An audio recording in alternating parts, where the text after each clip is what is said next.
Now is Mark Berkman. He is the CEO of Social Media Safety. Glad you're with us tonight. Thank you so much for having me. So TikTok told the Wall Street Journal that no algorithm will be completely accurate at policing content. Should we be satisfied with that response?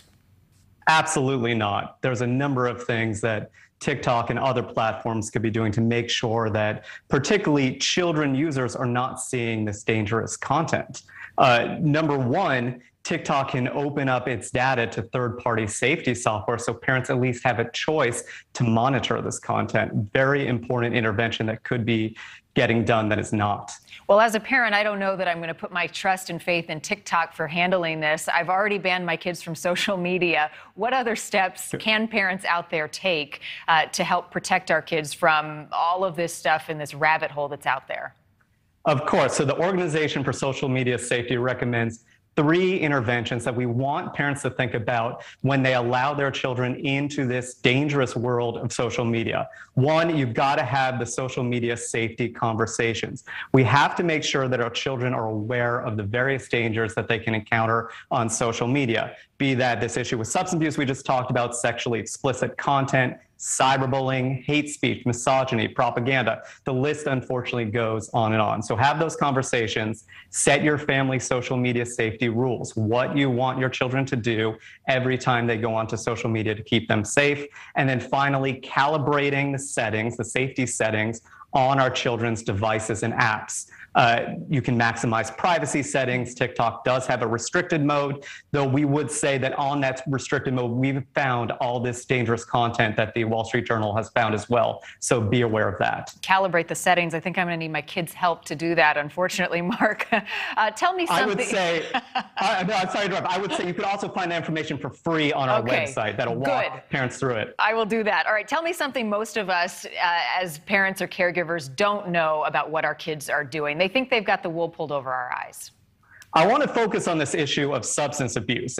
And again, this isn't harmless content that the Wall Street Journal have found. This isn't, oops, we wish our kids had not seen it. It's content that actually has very serious negative effects on our children. So substance abuse, there is certainly data that when our children see drinking, other drugs on social media, they are more likely to engage in that behavior. The one other issue that's really exploded over the course of the pandemic, the last year and a half, is the fact that children now are very easily able to connect with drug dealers over social media and order drugs really just like ordering a pizza, have it delivered to their house. Wow. This is an exploding issue. Combine that with the problem of opioids and fentanyl, we're seeing catastrophic, tragic outcomes here. Ordering drugs online on social media. Hey, I want to get your reaction to that controversial documentary.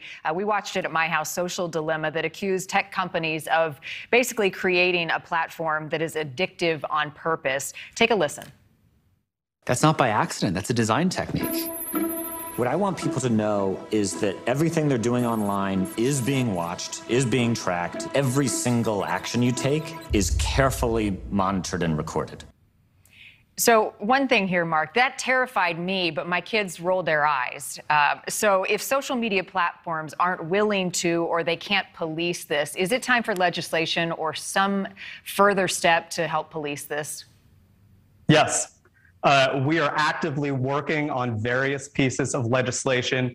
The public policy has not kept up with the dangers that are evolving and being created by the technology of social media. Social Dilemma highlighted a few really existential threats, but again, substance abuse, human trafficking, cyberbullying, self-harm, these are dangers that are affecting almost every child in America every time they log on to social media. So again, what we want to see is we want to see all social media platforms give parents the choice to use third-party safety software to at least send parents alerts when dangerous content comes across those platforms so the parents can intervene. We do recommend software called Bark that has that capability, but there are others as well. All right.